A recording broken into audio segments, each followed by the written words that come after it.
Beyond the Earth sector.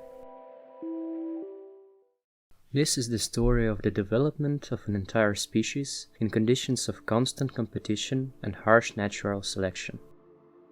Primordial soup. For over 3 billion years of the planet Arachno's existence, not a single sign of life has ever been recorded on it. This world, like many other planets in the galaxy, was merely a lifeless desert with gravity slightly different from Earth's, an almost empty atmosphere, and low temperatures on its surface. The emergence of life on this planet was caused by the intervention of an advanced civilization that used Arachna as a place to dispose of industrial waste. Mockery of nature and life. This is how it would look if biological, chemical and other waste were dumped directly onto planets that had a rich animal and plant life on their surface. That is why no one objected to using the planet as a dump, which was in no way connected to the chain of colonized worlds of the Space Empire. The decision to dump the first batch of waste was made in a hurry, because the more political forces of the nameless civilization had been arguing for too long about ways to restore their own planet's biosphere. The optimal option was chosen to use slow, disposable unmanned ships, which were built from relatively cheap alloys and represented outdated models of transport ships. The garbage arcs is what the spacecrafts were called, as they carried millions of tons of biological waste, residual spores, and microorganisms picked up from the place where they were launched. The grotesque, clumsy ships were as repulsive in appearance as what they carried. The key substances that helped the birth on a completely empty planet were those chemical and biological wastes that were not completely burned in the atmosphere when the garbage arcs fell to the surface of the Arachno.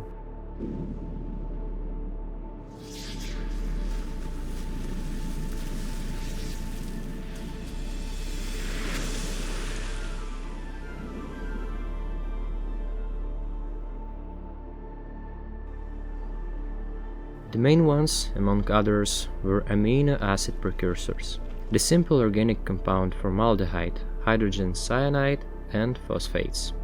These molecules played a key role in the formation of the future structures of DNA, RNA, and the molecules that provide cells with the energy, ATP.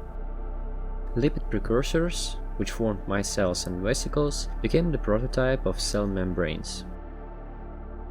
The planet Arachno, in some sense, was fortunate. A planet that could have the fate of another empty and lifeless stone has found such precious life on its surface. The place for the emergence of this life was not sandy soil or mountain peaks, but huge lakes consisting of decomposing garbage. The composition of the garbage and its state of aggregation were not important.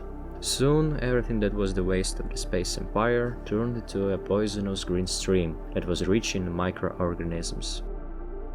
The emergence of the first living organisms became a triumph of life, which transformed the planet that was previously dead and empty.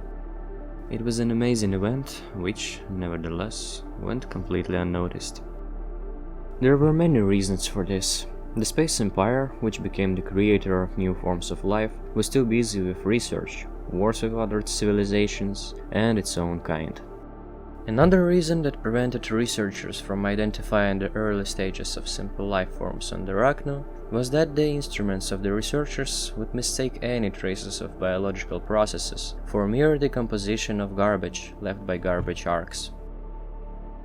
However, knowing how aggressive advanced civilizations can be towards alien creatures, whether they are industrial age, Paleolithic, or simple animals, it is difficult to say that such stealth was a bad trait. In the end, it would seem that ignoring the existence of life on the Arachno was the only reason why this life was able to achieve such success. Evolution, however, soon began to impact organic life on the Arachno. Over time, protocells started consuming simple organic substances from their environment. This allowed protocells to obtain the necessary materials for their existence. Reaching a certain mass, the membranes began to divide, transferring RNA and proteins to new protocells. Finally, the first simplest form of life on the Arachno acquires the ability to reproduce and adapt.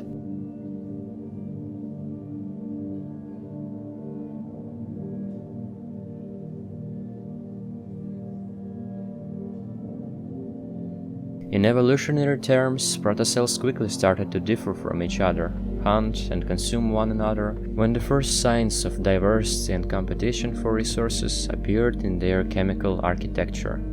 Diversity was caused by random mutations during the copying process of RNA molecules. This began to lead to small differences in the genetic material of protocells. These differences, initially hardly noticeable, only grew over time. As protocells multiply, the reserves of organic molecules in the environment began to decrease. Protocells were forced to look for ways to obtain nutrients. This is what stimulated the evolution of the first forms of hunting.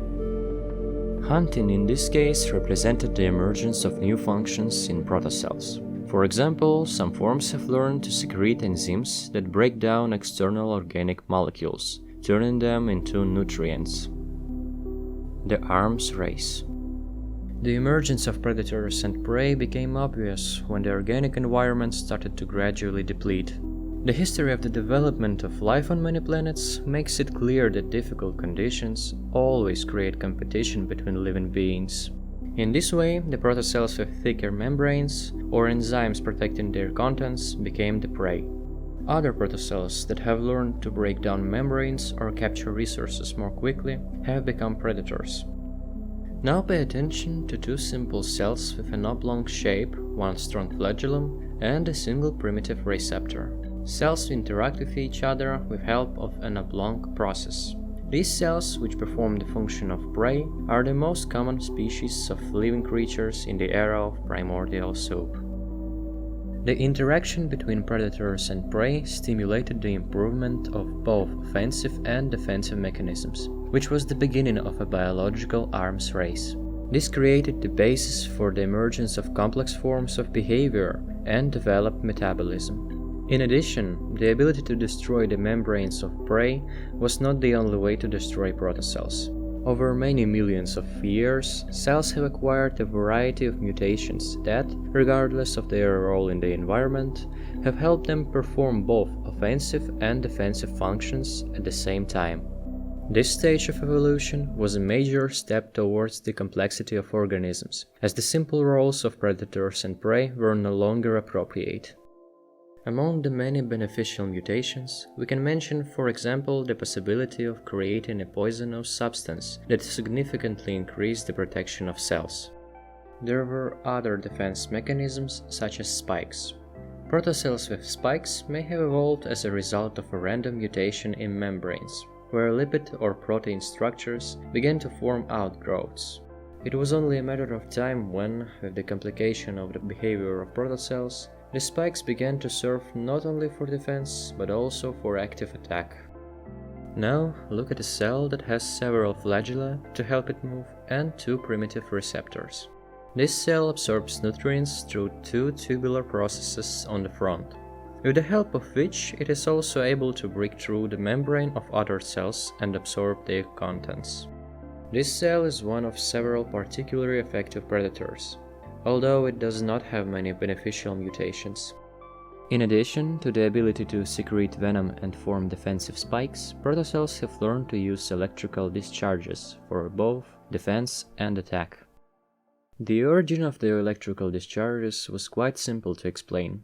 The alien waste contained a sufficient amount of matter and elements, metals and electrolytes, which contributed to the emergence of electrical processes inside the cells.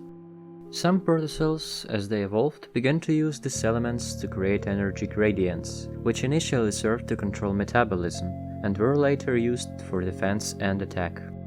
This mechanical discharge typically worked at the membrane level. Ion channels in the membranes pump sodium, potassium, and calcium, creating an electrical potential. At the right time, when activated, this potential can be released as a discharge that damages the membranes of neighboring cells.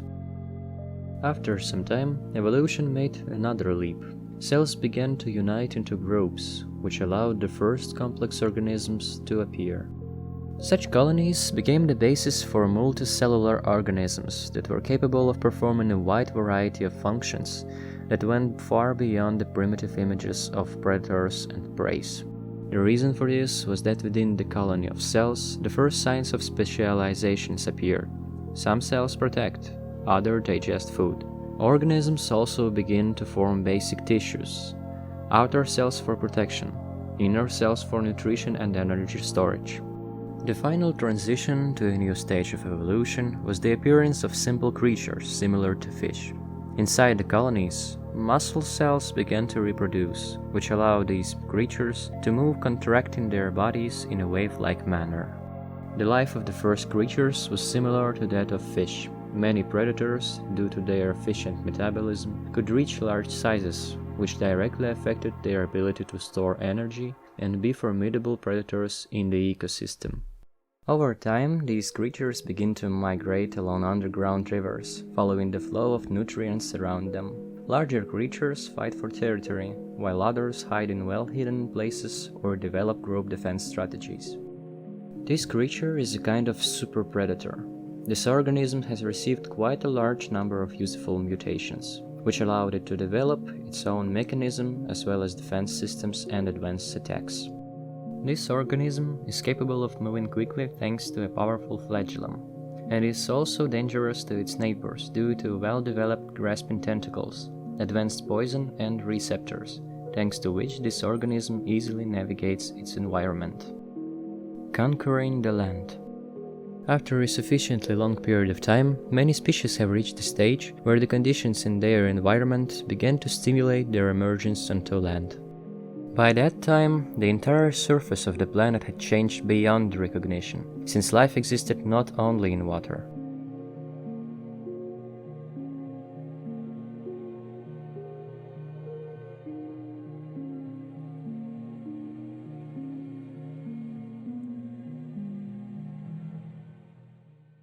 While some organisms were becoming more complex, going through a long stage of the arms race, others found other sources of energy.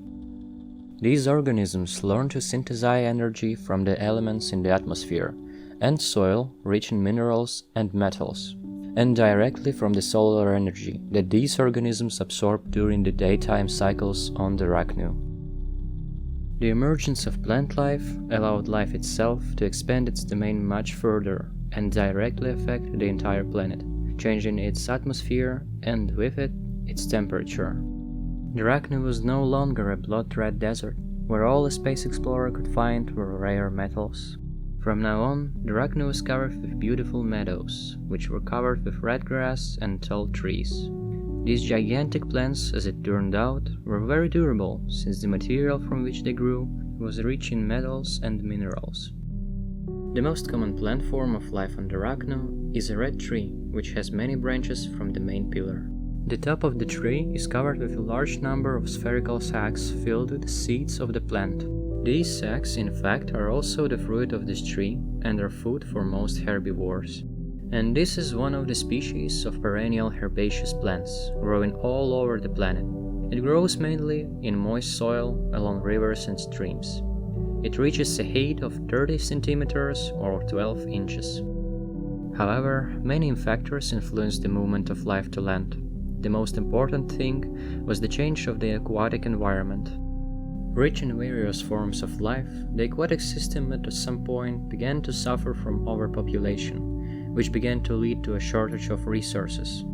The emergence of creatures from the water to land was also caused by a change in the water level, which was decreasing due to climate change, evaporation, and geothermal activity on the Arachnu.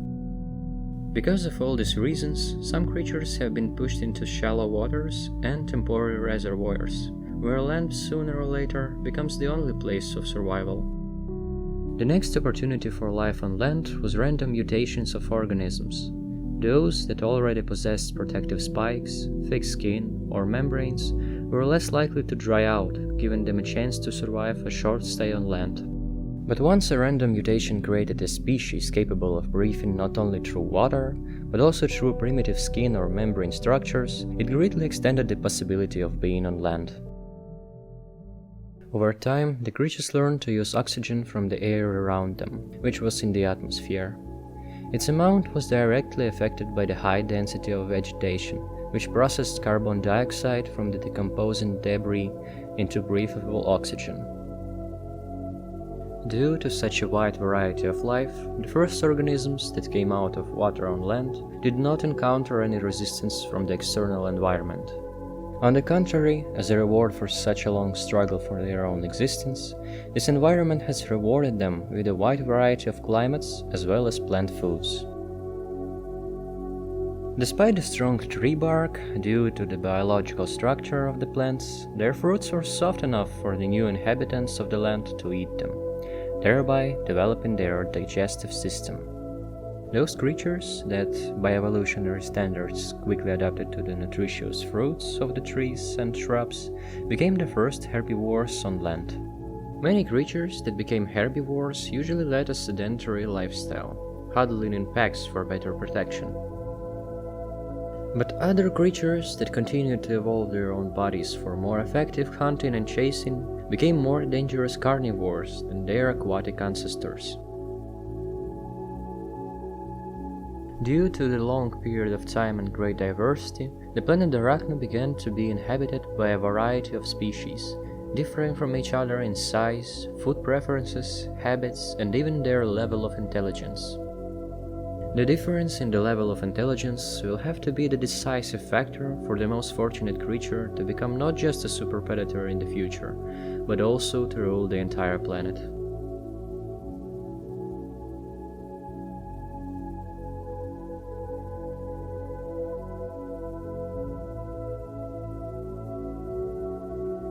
This is one of the representatives of the local fauna.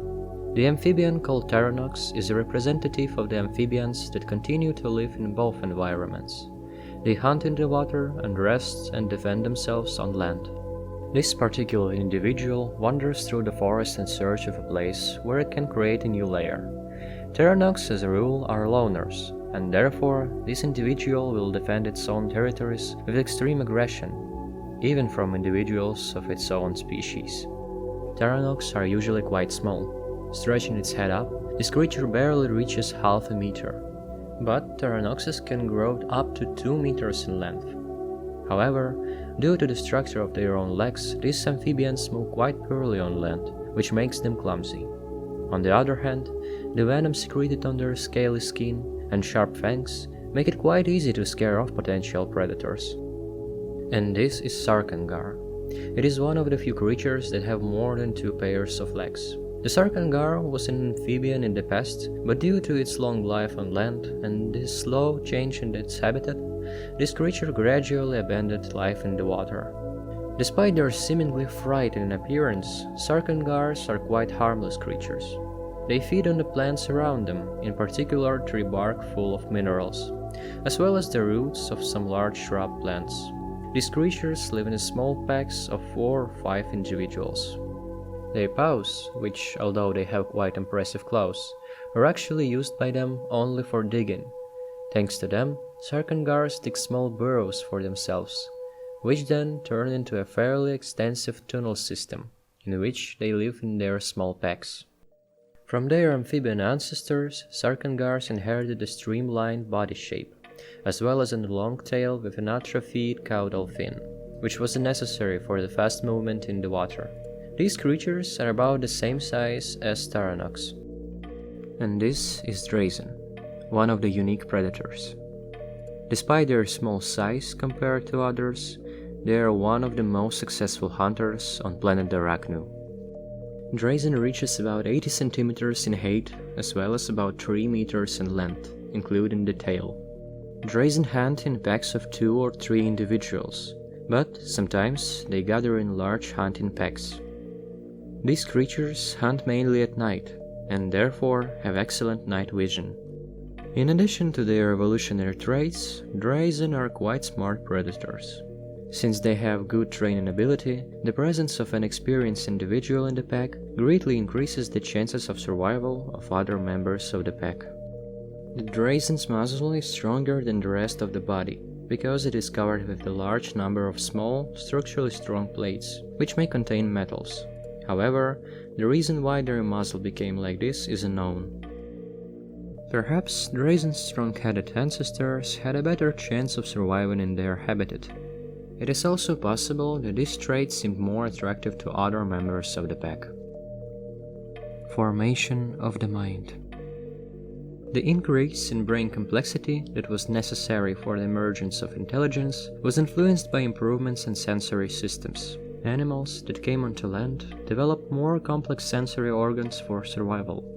For example, the most basic ones: vision for hunting or recognizing a threat, and hearing for communication. A large amount of information stimulates the development of the nervous system and brain for all existing species.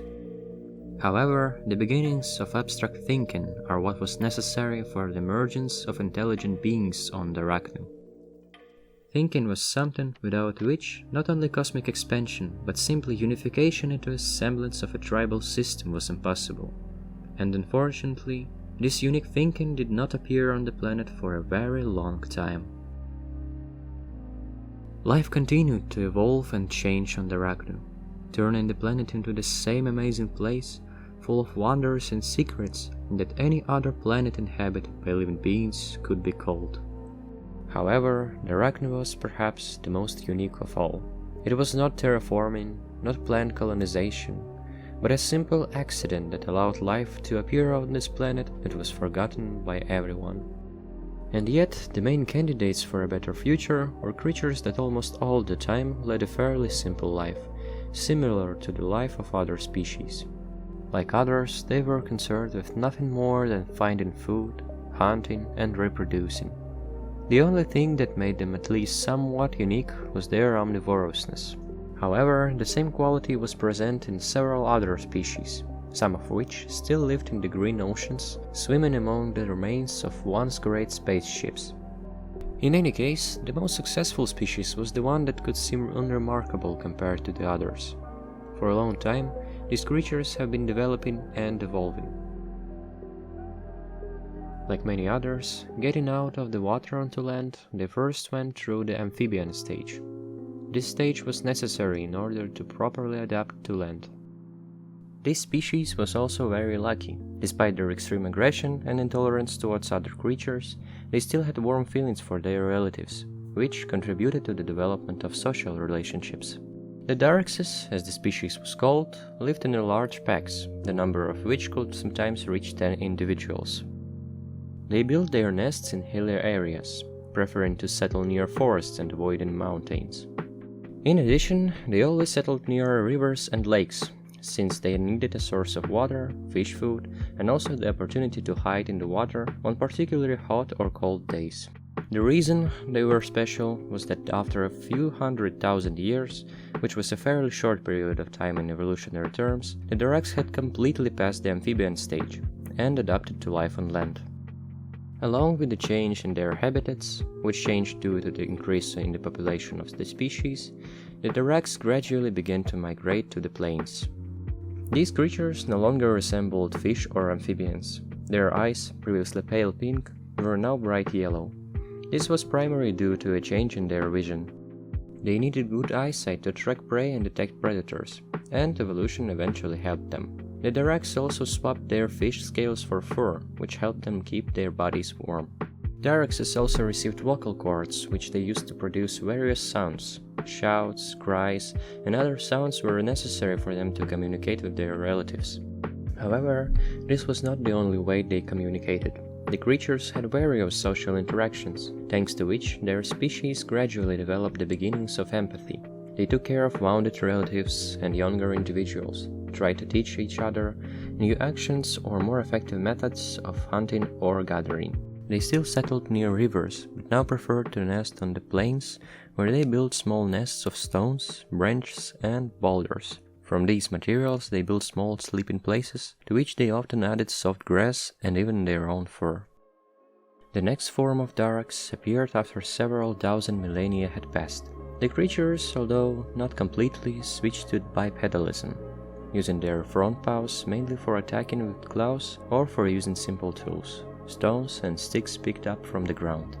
This stage was decisive for the Darax, because during this time, the uniqueness of this species became greater from all the others, which by that time had already managed to occupy all possible niches.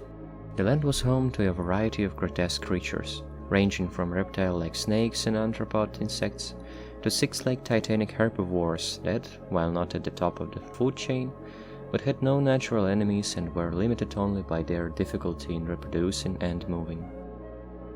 The Daraks have developed the highly useful ability to communicate not only through sounds, but also through gestures, which has greatly influenced their social interactions. Finally, the creatures were able to share not only simple warnings, but even ideas.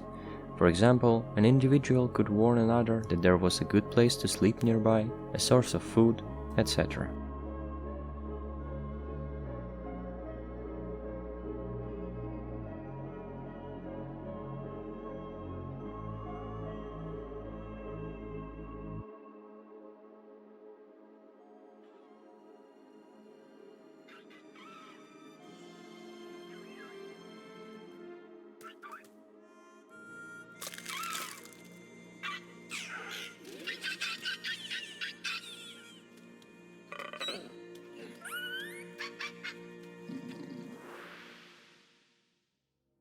The most important thing was the emergence of self-awareness, the awareness of oneself as a separate being.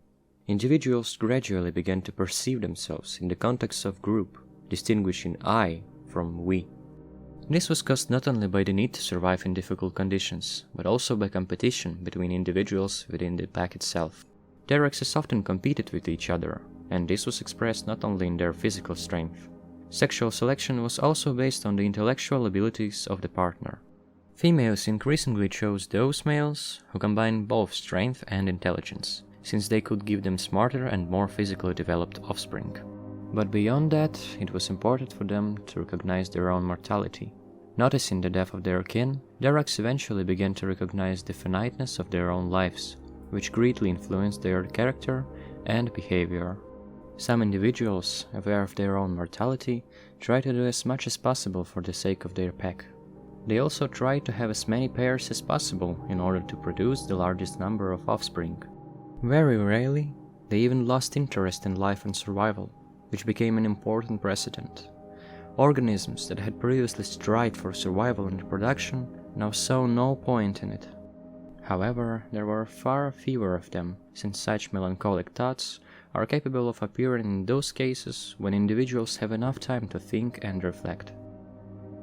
The final stage in the Daraks' long evolution was the stage during which they gained a larger brain volume and, consequently, greater intellectual capacity. A developed speech apparatus, coupled with clearly expressed abilities for empathy, allowed the representatives of the Daraks not only to form a proto-language, but also, with the help of the primitive symbols that appeared, to depict various episodes from their wildlife on rocks and stones. These same symbols and abstract signs became a new way of expressing thoughts. Daraks hunters often painted moments of their hunt, the death of both wild animals and their own kind. And yet it became the beginning of writing, which in the future would facilitate the transfer of knowledge between future generations. Among other changes to the Daraks' body, the most important is the loss of most of their hair. This was initially thought to be a simple mutation, but has proven to be a surprisingly useful trait. Over the last few millennia, the climate on Darakno has changed much more than in previous periods. This was primarily due to biological factors. During this period, plants and microbes that emit greenhouse gases have spread across the planet. On average, temperature change was slow, so the Darakno ecosystem managed to avoid mass extinctions, although many species had to adapt to new climate conditions. However, a small number of creatures and plants that were highly dependent on a certain level of humidity and temperature were unable to adapt to the new conditions. Other creatures adapted either through random mutations, developed resistance to heat, or because all these changes were not too spontaneous. Temperature fluctuations allowed many species to find a compromise in their environment. Other species were simply forced to migrate to areas where the climate suited them better than others.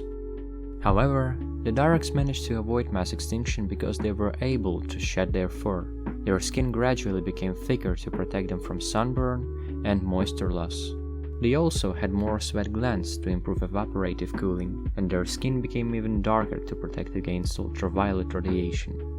Another physical change was an increase in body surface area, with Daraks' bodies becoming more elonged and thinner to better dissipate heat. First settlements. Only once did life on Arachno see direct evidence that they were not the only beings in the universe. That evidence came in the form of a real spaceship invasion that appeared out of nowhere in the sky. The roar of its engines filled the forests and fields, frightening the beings around it. This incident could undoubtedly become a real impetus for the development of religious movements.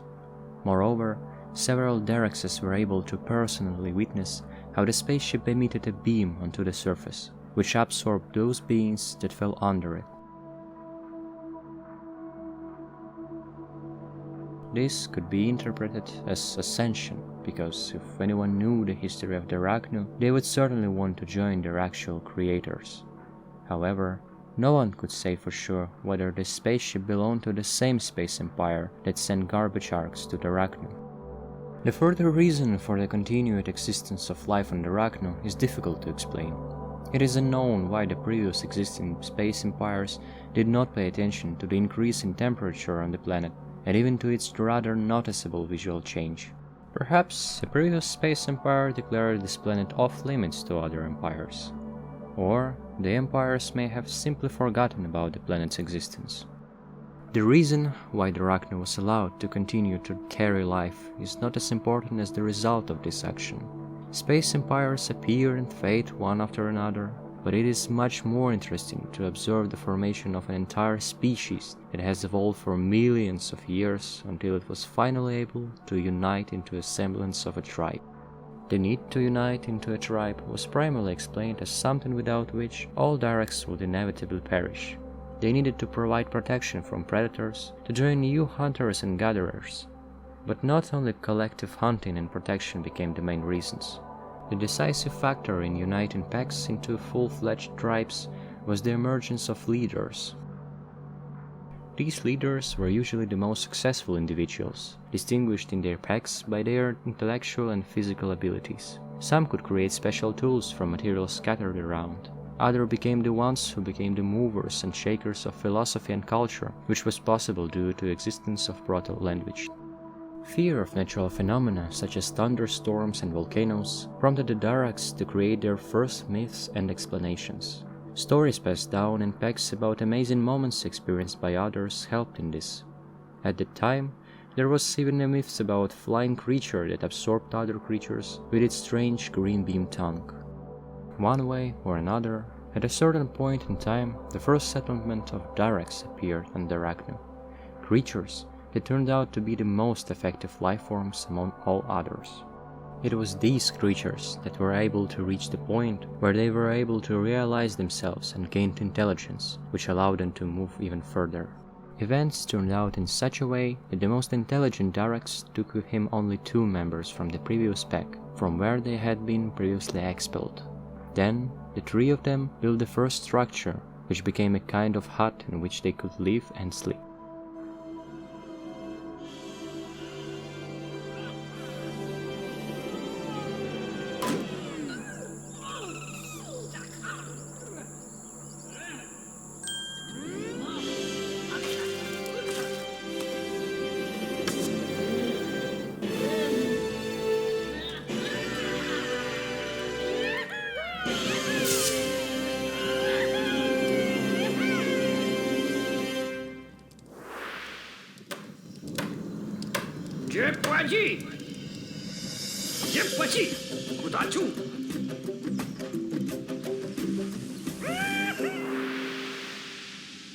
Despite their menacing appearance, strangers from other tribes often came to them to try to establish contact. Thanks to this, the numbers of the first Daraks tribe began to grow. It was only a matter of time before the united individuals began to create their own offspring. The increase in number of tribe members, as well as the possibility of new students, allowed the Darakses to establish a new structure. From now on, tribe had a leader, performers, as well as young and old individuals. The leader was usually the smartest and strongest. Most often, he stood out from the rest of the individuals with his primitive clothing and staff, which was decorated with skulls, feathers of other creatures, wool, and other materials. The performers, in turn, were individuals who carried out the most basic tasks. They were either hunters or gatherers in a primitive tribal system. The rest, either too young or too old, performed secondary tasks, not as dangerous as, for example, hunting. They could be used as cleaners, guards, more often as assistants during the care of the sick or wounded. The main feature of the Daraks was that they were the first among the others to discover the ability to create and use primitive tools. As a rule, these were stone and bone knives, spears, prototypes of shovels, etc. Luckily for the Daraks, their habitats were usually full of mining sites for various materials. For example, they created knives and arrowheads from flint, since the edges of these stones split into sharp edges very well. Basalt and granite, being very durable rocks, were used to make primitive hammers and axes. Obsidian, also known as volcanic glass, was used for cutting and scraping. In addition to the materials that Daraks found in nature, they also used bone tools.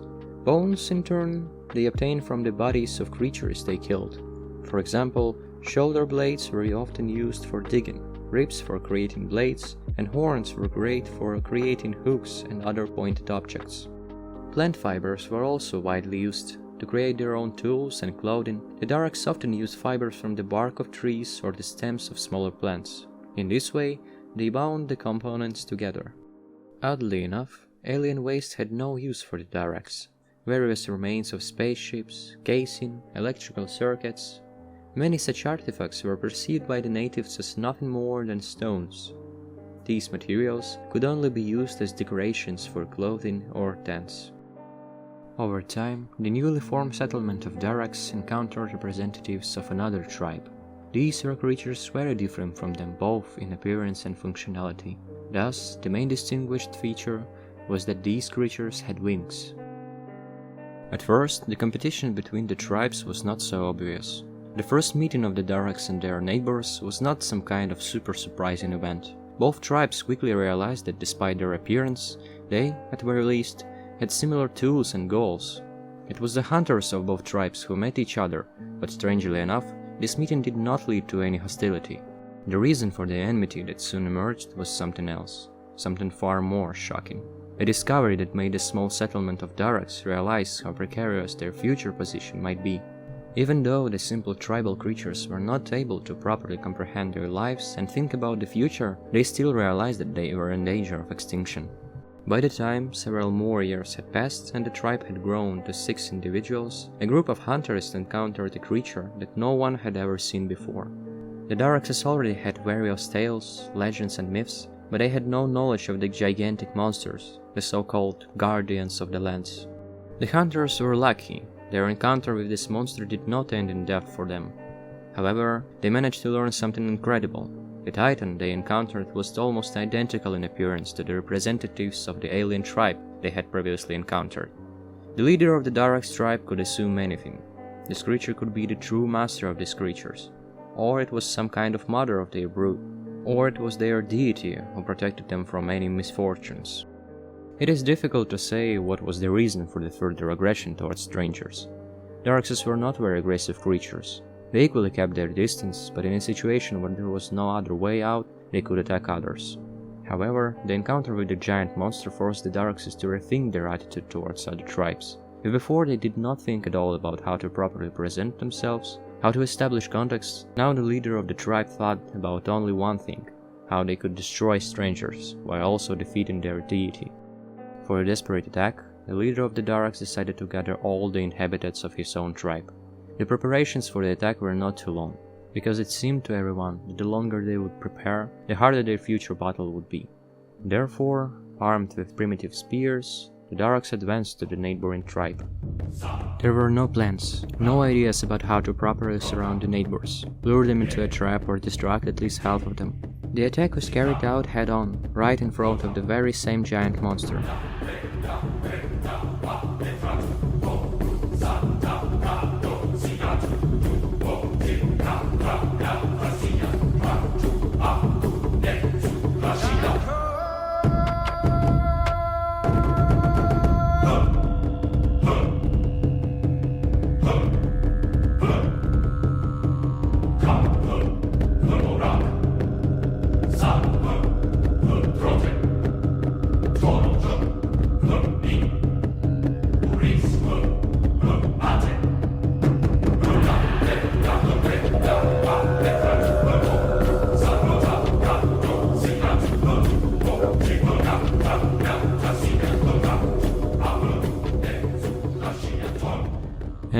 Strangely enough, the attack was far more successful than anyone could have expected.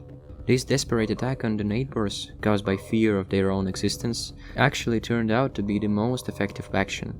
The Darax's neighbors, as it soon turned out, were not warlike creatures. Previously they led a nomadic life and stopped not far from the Darax's settlement. But more surprising was the fact that the huge creature, which had previously driven away predatory creatures from the settlement, did not help its followers fight off the Darax. The creature growled and screamed loudly, but did not prevent the murder of the settlers. When the neighbor's tribe was routed and the Darax began to plunder the neighbor's supplies, the creature decided to run away. And yet, during this attack, the Darax tribe still felt a strong blow. Their leader, Opats, was seriously wounded, and although he did not die, but was brought back to the settlement, others had to nurse him for a long time and treat him, provide all the necessary assistance so that Opats did not die. It was a glorious day, a triumph for the entire Darax tribe. They were victorious and drove the giant monster from their lands forever.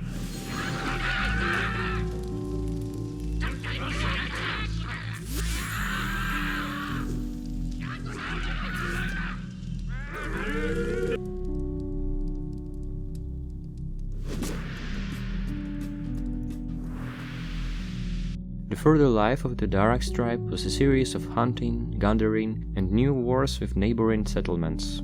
The Darax accepted their intolerance towards other tribes as something necessary. No one even tried to establish contacts. As soon as they saw strangers, they quickly died at the hands of the Darax hunters. There was nothing particularly cruel in this, since the natives did not enjoy killing. They did not mock those they killed. For the Darax, that was simply due to fear for their existence.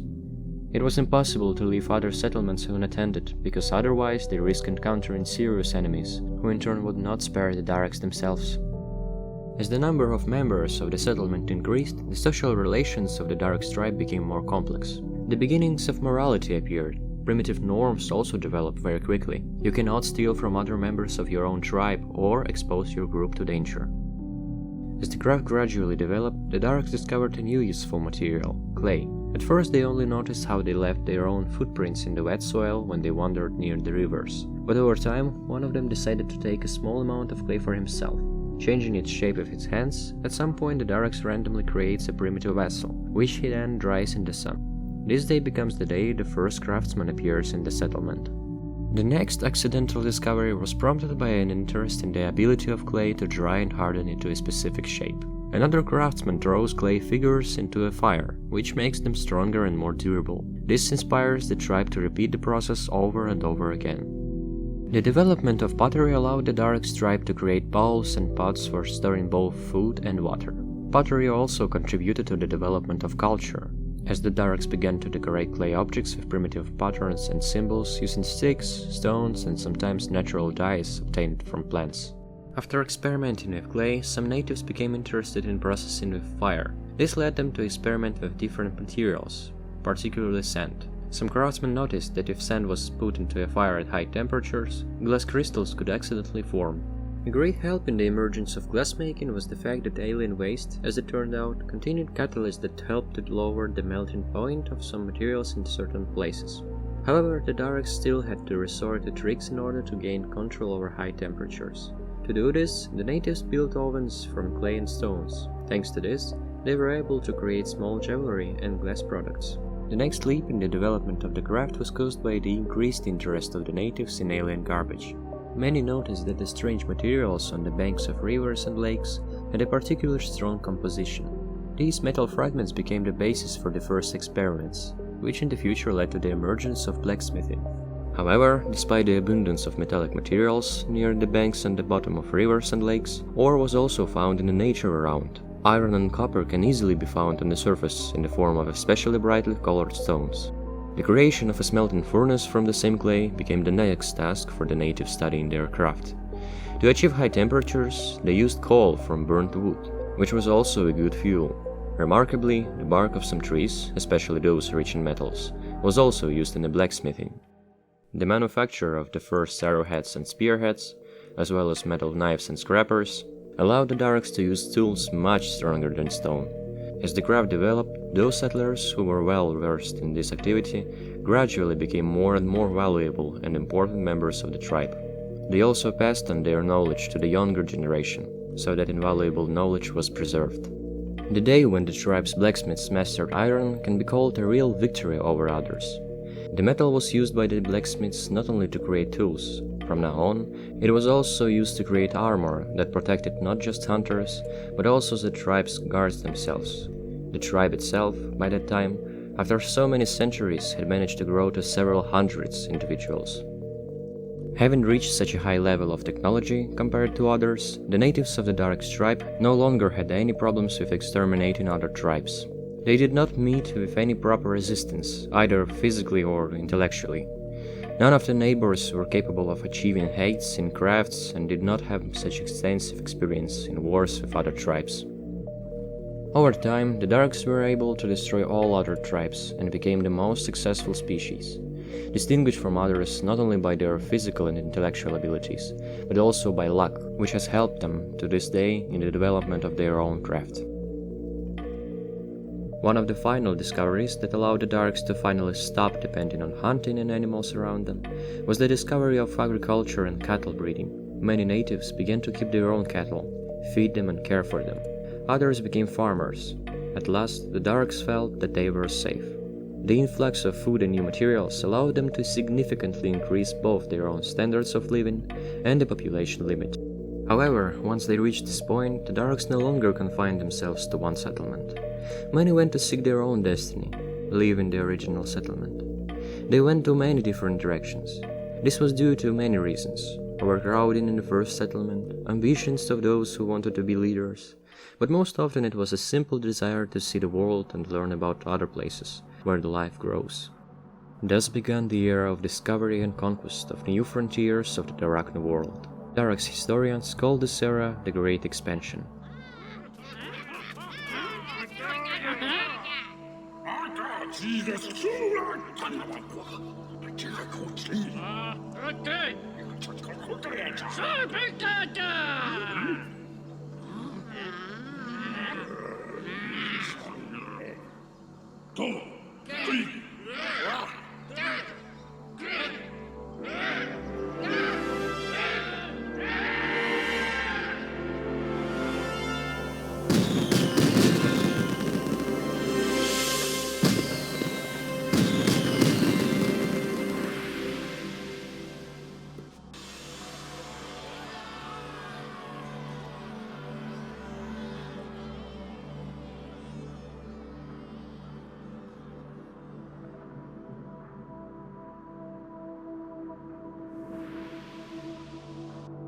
The rise of intelligence over nature.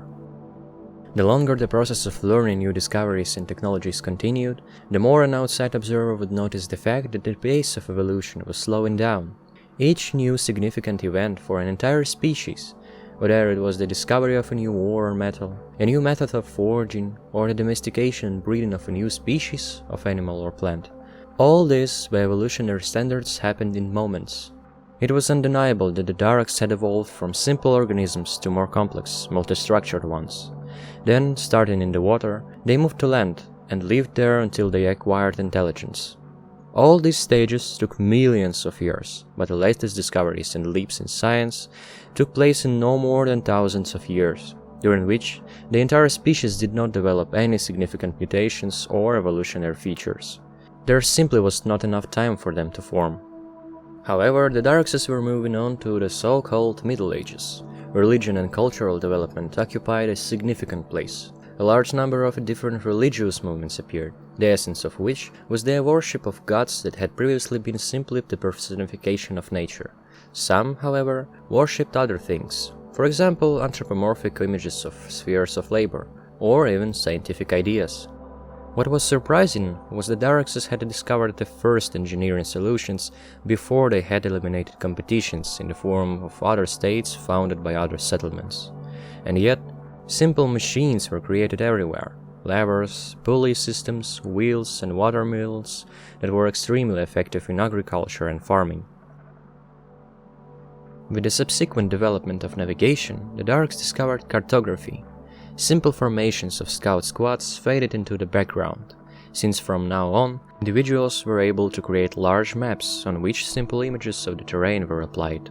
Also, stars were often used for orientation, which were then visually combined into constellations. Population growth was the next factor in the development of the Dark's social system. The former tribes turned into cities. Over time, these cities began to develop trade and exchange of knowledge between each other. In turn, libraries and archives appeared to effectively preserve knowledge. But the main stage of the rise of intelligence over nature was the Industrial Revolution. There were many stages that preceded this revolution: the development of coal-based energy, technological breakthroughs due to frequent experiments with alien waste, the development of roads and wheeled transport. These factors, summed up, allowed the Darkses to establish stronger relationships with other cities. The cities, continuing to grow in size, became states with their own distinctive features. For example, the states were divided into three types. Some were extremely religious, others were aggressive militarists, and others based their existence on trade with other people. Each of the societies, despite their strong differences, was closely connected with the others. However, they also had common features. With the strengthening of urbanization, it was impossible to avoid a division of labor. Working classes, artisans, and engineers appeared. The influence of science increased. Schools were formed where the Darkses could study the basics of mathematics, mechanics, chemistry, etc. With the improvement of social relationships between cities, scientific communities were created. Scientists from different countries actively exchanged knowledge and conducted various experiments in order to achieve new scientific breakthroughs. The discovery of complex mechanisms, the rise in education, and the rise in standard of living were the next factors that allowed the Darks to move on to the stage of post-industrial society. The very same alien waste, which turned out to be extremely useful and valuable for developing countries, was not left without attention. And although the Darks could not realize that these materials were alien and never belonged to their home planet, the Darks actively experimented with these technologies. Over time, communication improved. In addition to the mass production of books and newspapers, the first primitive means of communication appeared, such as telegraph. In this way, cities developed their trade routes. However, it was only a matter of time before states began to conflict with each other. There were many reasons for this: resources, economic rivalry, growing cultural differences, and military ambitions.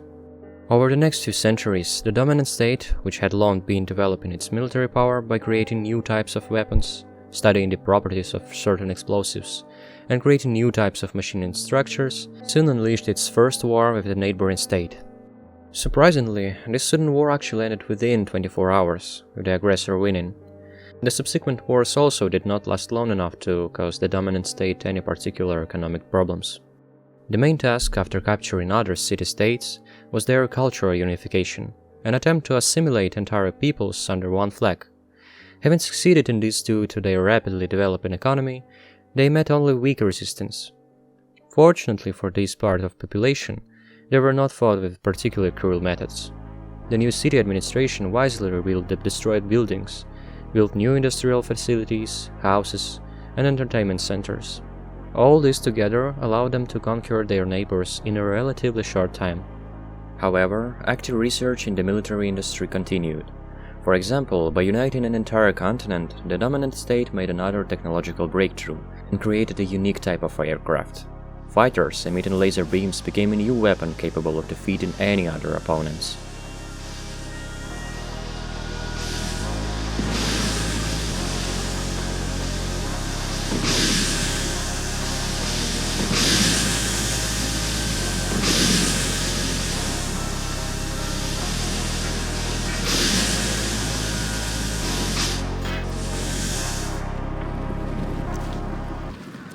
The last city-state, that this dominant state had not managed to reach, decided to join on its own, without war, not wanting to suffer any losses among the population.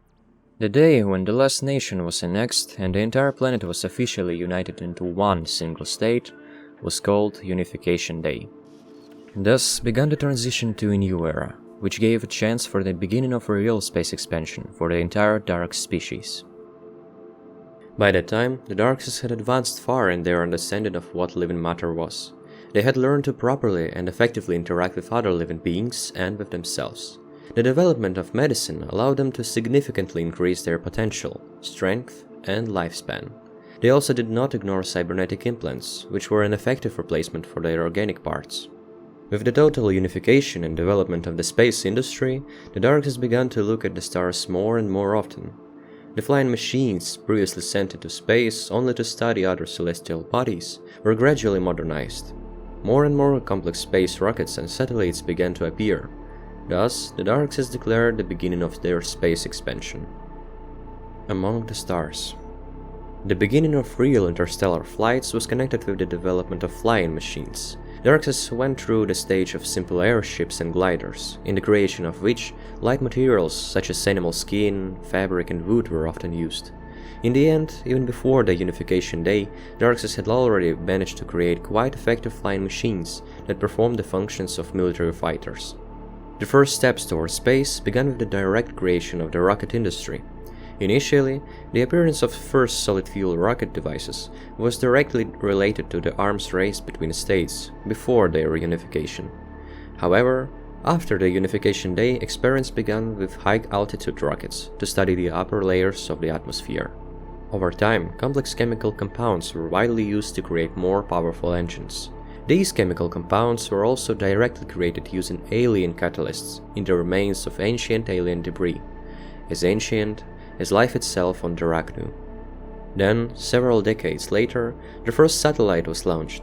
It was a primitive device created only to observe the planet itself, changes in its atmosphere, and only indirectly to observe the stars around it. The launch of this satellite served as the beginning of a full-fledged space program. The next stage of the space program development was the creation of scientific alliances. Leading cities began to partially unite to create research institutes. Soon, the first manned missions were carried out, flights into orbit to collect data and test life support technologies. Very soon, space became a symbol of prestige, which motivated the acceleration of developments. Then, real orbital stations appeared. These were structures suitable for habitation of several individuals. The creation of devices capable of moving such stations became the main goal for development. The widespread use of such devices would allow the creation of space industrial complexes. Over time, stations appeared that processed resources mined on asteroids and even on other neighboring planets located in the same star system with Dyrachnu. Over time, the exploration of near space became incredibly profitable, since with the help of flying machines and the creation of mining stations, the Darks were able to reach places full of huge amounts of resources. Planets were diamond-rained, asteroids completely composed of nickel. Only thanks to the development of space industry, the Darks were able to see all these wonders. The universe, as it turned out, was not just big. It was infinite, and because the universe contained so many wonders and incredible places, the Darks realized that it could contain absolutely anything. If it was not prohibited by the laws of physics and biology, they could encounter worlds so strange and terrible that they would have to think again about the finiteness of the existence of their entire species. The threat could be anything: titanic space monsters, creatures feeding on the energy of stars, or more advanced space empires that could turn their attention to the fact that the Darks went into space. The fear of unknown threats, however, did not stop the space expansion. Gradually, more and more new technologies were revealed to the Darks. Nuclear energy became possible, and therefore, new, more efficient engines appeared, capable of working for thousands of years. But the more important thing was to study the true origin of the alien debris that had previously filled Dyrachnu. Scientists, religious leaders, the general population, the working class, everyone began to realize that alien materials, previously considered just trash, but then becoming indispensable in everyday's life, were something much more. Many modern technologies were either directly copied from the image of ancient mechanisms, or were directly made from them. It was no longer possible to ignore the fact that Darks were not alone in the universe. The question of possible contact with another mind was becoming more and more acute, and it was much more important to find out how exactly all the alien remains had originally ended up on Dyrachnu. Over time, Darks discovered a more terrifying truth. Their very creation, evolution, their entire discovery and further existence were directly connected to these remains of an alien civilization. From that moment on, the entire Darks race went through a process of mythological destruction and identity crisis. A civilization that considered itself alone and unique learned of another empire, much more powerful and ancient. This is what caused the cultural and philosophical crisis. Fortunately, this monstrous event did not cause a split in Daruk society. Of course, many Daruks had different views. Some were afraid of beings that were so powerful that they could create entire species out of nothing. Others wanted to meet their creators and hoping that these creatures would help them become even more powerful.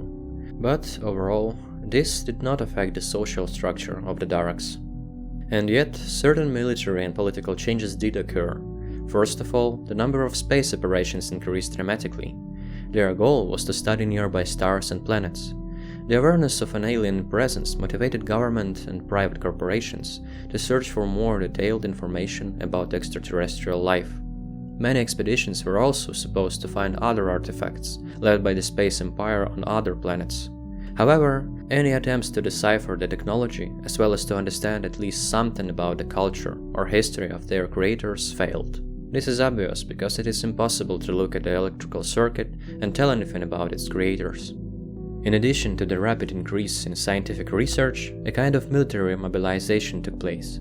The possible threat from an unknown space empire stimulated the development of new defense technologies. With the help of alien waste, completely unimaginable mechanisms were created, much more effective than new models of spaceships. From now on, there was a whole planetary shield in orbit around Arachnu, designed to protect the planet from any threats, such as energy weapons or even dangerous space bodies like asteroids. The final stage of the space program's development was the creation of a special aircraft. The new spacecraft became universal, capable of transporting large quantities of cargo, exploring other planets, and waging war against any alien life forms if they were aggressive and posed a threat to the Arachnu. The captain and pilot of this spaceship called Hotus was Alan Dredge. These Daruks went through a long process of physical and psychological training to be worthy of becoming the pilot of Hotus. Like no one else, Alan was the only one capable of becoming the ambassador of the entire Dark Space Empire. Thus began his journey among the stars.